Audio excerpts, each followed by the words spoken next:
Okay, Lars, thank you for inviting me. I have some questions for you. The first question, should photographers be a generalist or a specialist? Well, I think photographers need to be aware that they need to be good at photography in general to be able to address all the questions they're asked, and they should know their trade. But I also am convinced that they should have at least one or two specialist areas in photography where they're really good at, where they really go for it, because people who give you an assignment, they're looking for people that can solve their specific problem, and they will look for the best one in the field. So they need specialized answers, specialized photos, and that's what they're looking for. So yes, I think they should be specialists in at least one or two trades of the photography. Okay, okay, that's clear. Should photographers have had an academic education in photography, or they might as well be self-taught to become successful as a photographer? I think it doesn't really make any difference. I do think that for photography nowadays, it's very helpful if you have a higher education, but it doesn't need to be necessarily in the photography school. You see a lot of successful photographers who have a academic degree in political science or business, whatever. And at the same time, you see successful photographers who've been self-taught, active for 3 years, and are hugely successful. Um, I think 50% of all photographers really start without any education. And recently, I came across a photographer who's teaching himself through YouTube. So he says I can find anything, everything, and if I don't find it, I'll ask somebody. But most of it you can find. So yeah, I don't think it's necessary. It depends on the person. Some people really do need it to sort of be trained in a more academic way. Others don't bother and just go for it and become successful as well. Yeah, so when you say 50% is self-taught, then you mean from all photographers worldwide? Well, at least in the Netherlands it is, but I think it would be, you can also apply that to the rest of the world. I Yeah, think most of the photographers are self-taught, yeah, and that proves that it's doable. I think photographic schools are very helpful, but I don't think we need to exaggerate their position or their role. yeah, it's not essential. No, it's not essential. It's not the 80s anymore. Do you see a trend where photographers also offer video, multimedia, or other innovative productions or products? Yes, because that's something that drives photography forward, or the creative industry. So you do see it, but not enough. I think that photographers and the photography industry need to be aware that if they don't step up to the plate themselves, that they will be overrun by others in the creative industry, because you see a lot of people who do everything, especially a younger generation. They don't necessarily go to photographic school, but they go for education, where shooting video or multimedia or data analysis is part of it. They don't even think about it. So yes, I think photography is very is not well. It needs to step up its efforts, especially photographers that are active now, which is difficult, but they should do it, because the other ones are not waiting, and to just wait and look at others, trying to figure it out, and tell us that we can always join in and be part of it. then you're very likely to be very late, and then your position is gone. Yeah. So is it a trend? I think it's become necessary to do it, because that's what the market also demands. Yeah. So maybe in 10 years' time, the name photographer won't exist anymore, but image maker would be the. I think about that a lot, and I always sometimes I tell people that we need to think about the fact that it's very likely that that photography as a name will dissolve in other activities, whether that will be image maker or whatever media production. I don't know yet. We still need photography. Still images is very powerful. I think the world is very visually driven already, and it will become more and more. So I think we need to focus on visuals, with whatever they are. Photography is part of that. So it will probably won't disappear, the name, but it's gonna. I think I'm pretty convinced it's gonna merge with other visual activities. Yeah, so photographers should not stand still in photography in order to continue their business. No, because then you will certainly disappear. Yeah. Every photographer should. That's difficult for them, because you want to run your business and make money, but you need to progress all the time. You need to keep up with all the new information. You need to keep up with new developments, and for sure that's a difficult thing for them to do. You see it every day. It's they doubt every change. That's in general, they doubt every change. But I always tell them that if you look at the history of photography, everybody who was resisting change has always lost. Yeah. So that teaches you something. Yeah. Regardless the discipline, right? Whether you're a press photographer, war photographer, or maybe not war, I don't know, wedding photographer, you name it. Is that right? Yes. It goes for every discipline. Well, I think especially for if I think a war photographer, it's only dependent. Well, that's dependent on other things. For instance, nowadays you know that they're being targeted, so that gives you a different position.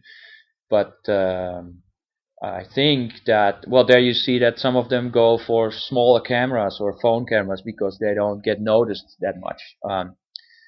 So you can resist that, of course, but you can also use it, or you can use the camera that you need at that moment.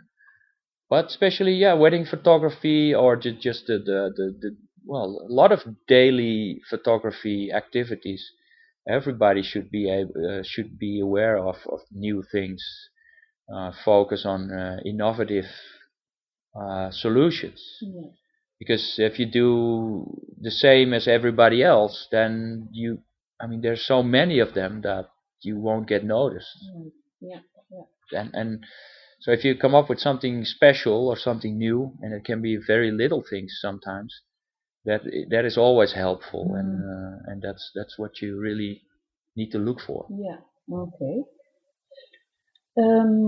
Lars, the common thought among photographers is that competition is killer. What is your opinion on this? It's gonna even be worse than killer, because it's not that difficult to be a photographer anymore. Maybe it never was, but nowadays, well, everybody can be a photographer, and a lot of people are. Photography is one of the most common cultural activities of mankind. So if you are a professional photographer, you need to be aware that you need to bring something special. To become a professional photographer is not that difficult. I can really start today. I can publish my photos while we're speaking, with my iPhone or whatever device. So you have to be aware of that. Yeah. So competition is killer, and it's gonna well, it's becoming more and more competition. Also because it's very popular, people think they can join in as well. The competition is also based on not only on a lot of photographers, but also on the level of value. What is the value people address to photographers? So, do we really need a professional photographer to shoot our photos? Well, most of the time, yes, luckily. But in many situations, people don't even thinking about it anymore because they know they can do a lot themselves, and they're perfectly happy with the result. Even though, as a professional, you would look at it and say, "Well, I don't think this is well done. This is very mediocre." But if once people say, "Well, this is fine, right?" then you really have to come up with a solution to explain them why you can do it better than they think it is. So, what does it take for a photographer to stand above competition? Well, it's certainly not the camera. It's not the school. It's very personal. Um, Likability is very high in the ranking of what people look for photographies. There's a lot of people always ask other people about whether they know a good photographer. Do you know somebody who can do this? They're always looking out for good photographers. So likability, making sure that you can deliver what they are asking for and deliver it. Um, that is very very important. So it's not, well, of course you need to have the technique, and a lot of photographers always talk about passion, but I'm so sick and tired of passion. I always tell them that if I hire a photographer, that passion is included. If it's not included, I'm not looking for the right person. So I always tell them that passion is usually a quote from somebody else. It's not about the passion is something that is part of it. Otherwise, you should not be this photographer in the first place. You really need the passion to be there and be good at it, because otherwise we don't believe you. So yeah, that's enthusiasm. Transfer of enthusiasm is very important. But do you also mean that photographers should be more business minded? Oh yes, yes.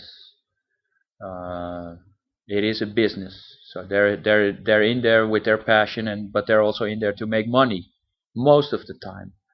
Um, if you want to be a professional, then it's all about making money. So then you should be aware that the cost should always be balanced with income. And if your costs are low and your income is and the turnover is high, then you're making money.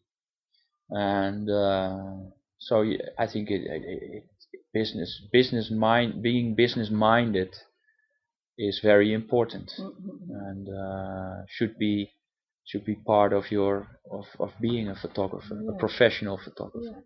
Are people, are photographers in general aware of that? Well, Or the importance of it? Do they see the importance? oh yeah, they see the importance, but that doesn't mean they come up with the solutions. Really? I don't think that.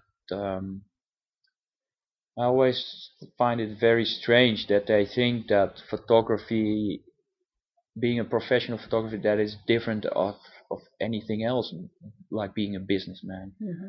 So people are very driven by the fact that they're so creative and they're part of the creative industries, and it seems to be an important part of it. But they soon enough they find out that making money with what they do is difficult, and it needs a lot of attention, and not everybody is a business person by nature.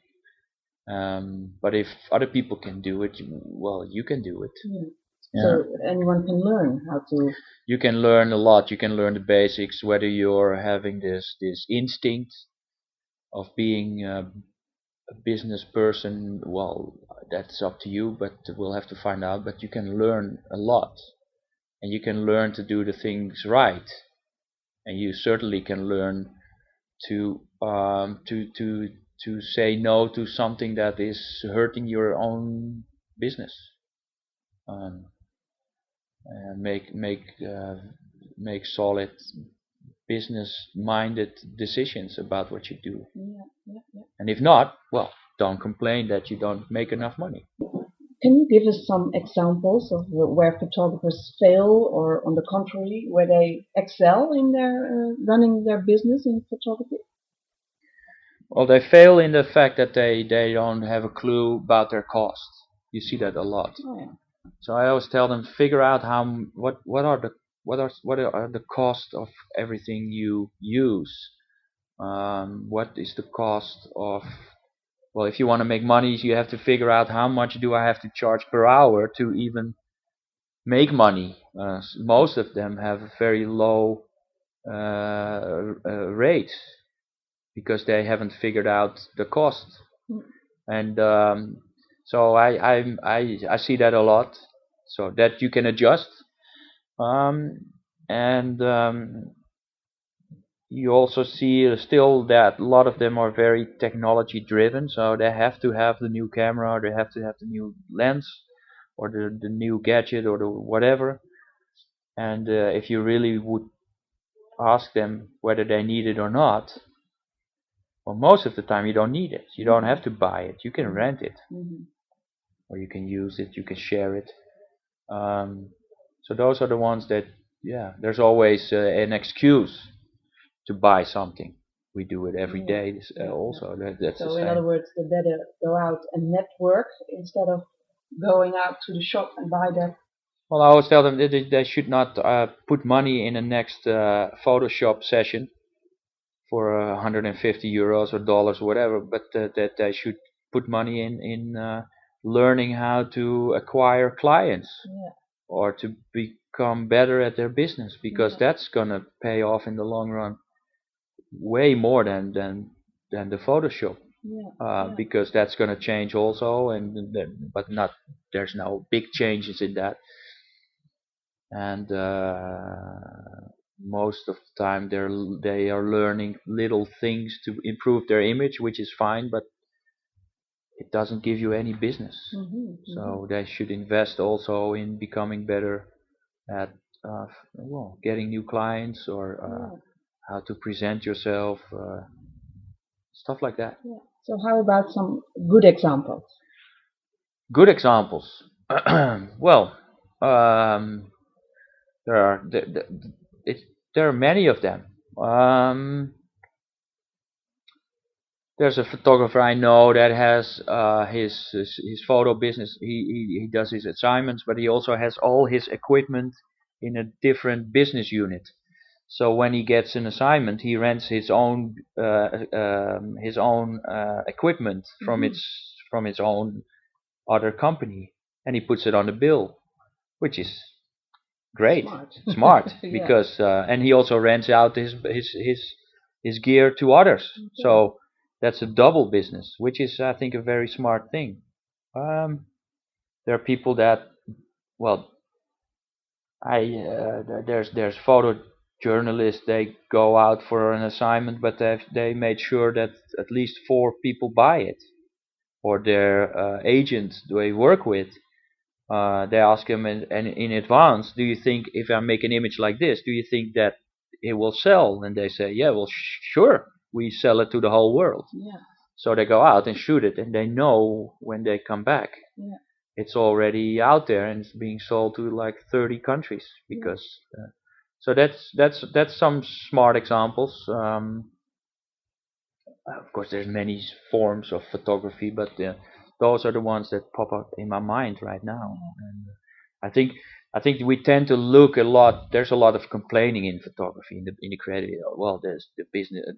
It's not like it was in the 80s, and the competition is killer. But I always tell them that they should study people that are successful. Because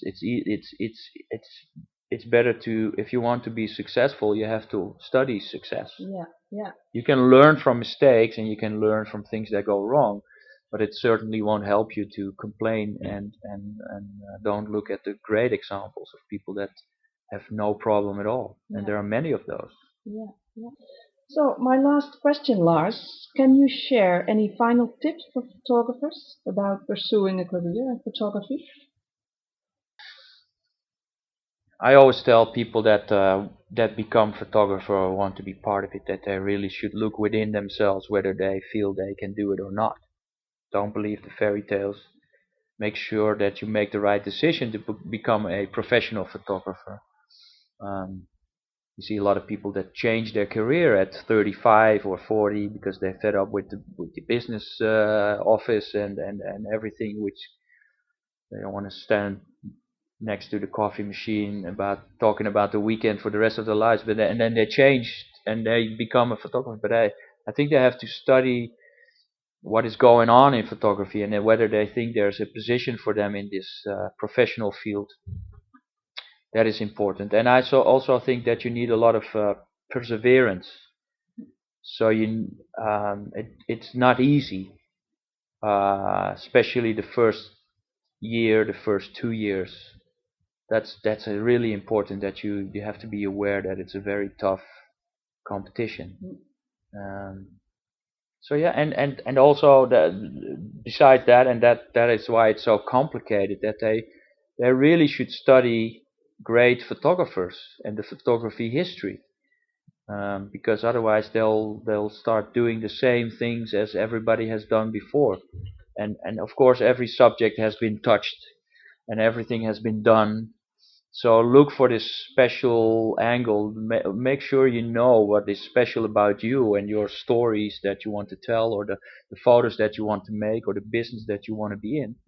Make sure that you find your position in this field. Those are the ones.